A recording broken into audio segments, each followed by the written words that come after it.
আসসালামু আলাইকুম রহমতুল্লাহি বারাকাতুহু। আমি আশা কিচেনে অনেক স্বাগত। বন্ধুরা কেমন আছেন? আশা করছি ভালো আছেন, আমরাও ভালো আছি। বন্ধুরা আজকে একটা ইউনিক ফুলকপি রেসিপি নিয়ে এসেছি। আপনারা দেখতে পাচ্ছেন তিনটে বাটিতে তিনটে ফুলকপি আছে, সঙ্গে ডিমও আছে। এটা একটা একদম অন্যরকম রেসিপি, আপনারা বানিয়ে দেখবেন। আমি আশা করব আপনাদের ভালো লাগবে পুরো ভিডিওটা দেখলে। যে বন্ধুরা আমার পুরো ভিডিওটা দেখছেন তাদেরকে অসংখ্য ধন্যবাদ। তো বন্ধুরা এখানে আমি তিনটে ফুলকপির পিস নিয়েছি, দেখতে পাচ্ছেন। বাটিতে তেল লাগানো আছে এবং ফুলকপিটা আমি একটু পানিতে ভাপিয়ে নিয়েছি, যাতে কোনো রকমভাবে জীবাণু থাকলে বেরিয়ে যাবে। সেদ্ধ করে নিয়ে নিই প্রপারলি। একটা নিয়ে নিয়েছি ডিম, এখানে এর মধ্যে দিয়ে দেব পেঁয়াজ কুচি এবং লঙ্কা কুচি। পরিবারের লোকজন হিসেবে আপনারা ডিম ফুলকপি বাড়িয়ে কমিয়ে নিতে পারেন। বাড়ির মেম্বার যেমন আমি সেরম বাটি রেখেছি, তিনখানা বাটিতেই আমি করব। এখানে একটা ডিমকে আমি ফেটিয়ে নিলাম। ডিমের মধ্যে দিয়ে দেব লবণ, দিয়ে ভালোভাবে ফেটিয়ে নিচ্ছি। এবার আমি একটা একটা করে ডিম ফেটিয়ে এমভাবে বাটির মধ্যে দিয়ে দেব। দেখুন দিয়ে দিলাম। বাটিগুলোতে তেল মাখানোই আছে। তিনটে বাটিতেই দেখুন এই সেমভাবে রেডি করে নিয়েছি। এখানে একটা কড়াই বসিয়ে নিয়েছি। কড়াইয়ের মধ্যে দিয়ে দিয়েছি পানি। অল্প পরিমাণ পানি দিয়ে বাটিগুলোকে এইভাবে বসিয়ে দিচ্ছি। আপনারা চাইলে স্ট্যান্ডেও বসিয়ে দিতে পারেন, হয়ে যাবে। তাই তিনটে বাটিতেই আমি বসিয়ে দিলাম। বসিয়ে দিয়ে ঢাকা দিয়ে দেবো। ঢাকা দিয়ে দিলাম। এবার আমি হতে দেবো 10 মিনিট। দেখুন বন্ধুরা আর একটুখানি হবে। এটা ওপর থেকেই আমি দেখতে বুঝতে পারছি যে একটু কাঁচা আছে। এবার বন্ধুরা গ্যাসটা বন্ধ করে দেবো। যেমন বুঝতে পারবেন যে রেডি হয়ে গেছে, নিজেরা হাত দিয়ে দেখবেন। এই ভাতটা যখন সরে যাবে এভাবে হাত দেবেন, দেখবেন টাইট হয়ে গেছে। তো হয়ে গেছে রেডি। এবার ঠান্ডা হলে আমি বাটি থেকে তুলে নেব। কড়াইয়ের মধ্যে সর্ষের তেল দিয়ে দিয়েছি, গরম হতে দিয়ে দিয়েছি। এখানে দিয়ে দেবো যে ডিম ফুলকপিটা বাটি থেকে তুলে নিলাম। ডিম ফুলকপিগুলো ওদের তিনটেই দিয়ে দিয়েছি। এবার তিনটাকে আমি একটু হালকা করে গ্যাসটা ফ্লেমটা আস্তে দিয়ে ভেজে তুলে নেব। হয়ে গেছে, এবার আমি তুলে নেব। কারণ অপর সাইডটা আমরা উল্টোতে পারবো না, কারণ ডান্ডিটা আছে ফুলকপির, তার জন্য। ওই জন্য আমি বললাম গ্যাসের ফ্লেমটা আস্তে দিয়ে আমি উল্টো পিঠটা ওইভাবেই ভেজে নেবো, সুন্দরভাবে তুলে নেব।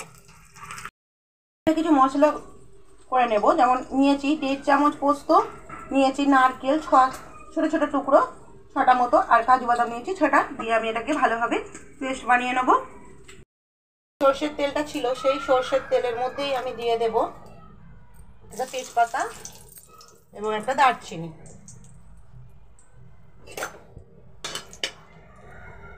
তেলের মধ্যে একটু হয়ে যাওয়ার পরে দিয়ে দেবো পেঁয়াজ কুচি।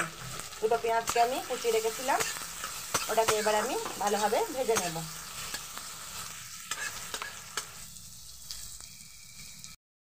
সুন্দরভাবে ভাজা হয়ে গেছে। এর মধ্যে দিয়ে দেবো আদা রসুনের পেস্ট। 1/2 চামচ মতো আদা রসুনের পেস্ট দিলাম, একদম অল্প করে, দেখতে পাচ্ছেন। এবার আমি একটুখানি ভেজে নিলাম। ভেজে নিয়ে আমি একটু মশলা অ্যাড করবো। যেমন দেবো হলুদ গুঁড়ো, জিরে গুঁড়ো এবং লঙ্কা গুঁড়ো, সব এই মশলার মধ্যে আমি অল্প পানি দিয়েছিলাম। আর একটু পানি দিয়ে আমি মশলাটাকে কষিয়ে নেব। খুবই হালকা মশলায় এইটা রান্না হবে। দেখতে পেয়েছেন আপনারা কতটুকুনি করে মশলা দিয়েছি। মশলাটা কিছুক্ষণ হয়ে যাওয়ার পর আমি দিয়ে দেব টমেটো। একটা টমেটোকে দিয়ে দিলাম এবং একটু লবণ দিয়ে দেবো, যাতে টমেটোটা ভালোভাবে গলে যায়।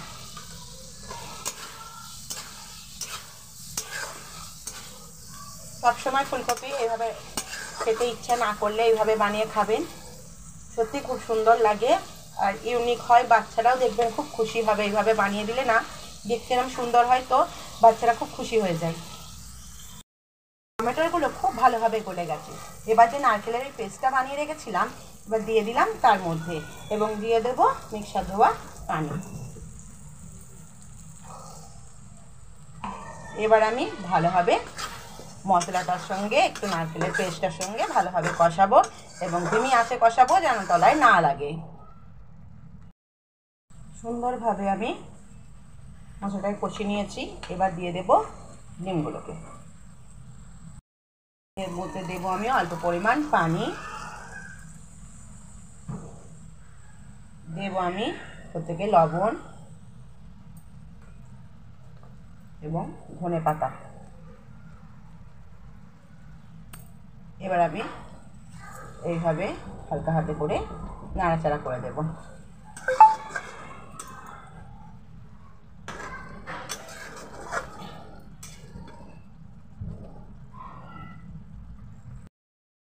আস্তে আস্তে দেখুন উল্টে দিয়েছি আমি। সুন্দরভাবে গ্রেভিটা ঠিক হয়ে গেছে। এর মধ্যে দিয়ে দেবো একটু শাহি গরম মশলা, দিয়ে আমি নামিয়ে নেব। এইভাবে আপনারা থিকনেসটা রাখতে পারেন বা এর থেকে একটু ঝোলও করতে পারেন। ঝোল ভালো লাগে না, এইভাবেই করে খাবেন যেমন দেখালাম। ভাত, রুটি, পরোটা যার সাথে খাবেন তাই ভালো লাগবে। এবং গ্যাসটা করে দিচ্ছি আমি বন্ধ। কেমন লাগলো জানাবেন, ভালো লাগলে লাইক শেয়ার কমেন্ট করে আমার পাশে থাকবেন। আমি গ্যারান্টি দিচ্ছি খুবই সুন্দর লাগে খেতে। এবং বাচ্চাদের কথা কেন বলেছি, এই যে একটা ইউনিক রেসিপি, এটা কিন্তু ওরা খুব পছন্দ করে। কারণ আমার ঘরে মেয়ে আছে, আমি জানি সে কতটা পছন্দ করে, দেখতেই পছন্দ করে, খাক না খা করে দেখেই খুশ হয়ে যায় ও।